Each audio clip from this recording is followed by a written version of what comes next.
Pojď, Lauro. Vážně to nevadí? Počkej tady, ještě se budu radši zeptat. Mami, co je? Mohla by k nám jít Laura? Ale Laura je pes. To nevadí. Víš, že my jsme kočky, my se se psemi nebavíme. Mami, prosím, víš, že s ní chodím do té nové školy. No tak dobře. Díky, mami, ale jenom na chvíli. Dobře. Díky. Tak co? Můžeš. Jupi, ano, jak dlouho? Na chvíli, pojď do mýho pokoje.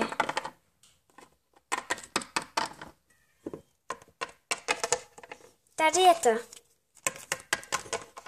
To je hezký pokoj. Je vážně prostorný. Ty toho nemáš takovej? Ne, já ho mám 3krát tak menší jak ty. Jo, aha, vy žijete v paneláku.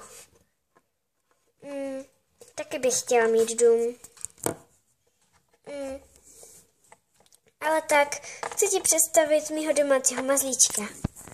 Juka. To je rozkošná. Mňau, mňau. Že jo. To je to nejrostomilejší, co jsem kdy viděla. Už je docela tma. Ani jsme si tu nerožili. Počkej. Budíš světlo? Ještě světlo. Super. Ale já už vážně radši půjdu domů. Ale proč? Bojím se, že to tvý mámce bude vadit. No tak dobře. Tak já tě jdu vyprovodit. Díky.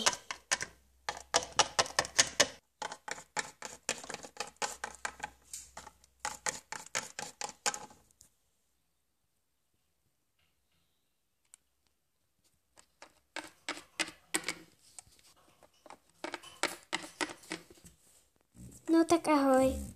Ahoj. Měj se hezky. Ty taky. Škoda, že u nás nemůže být díl.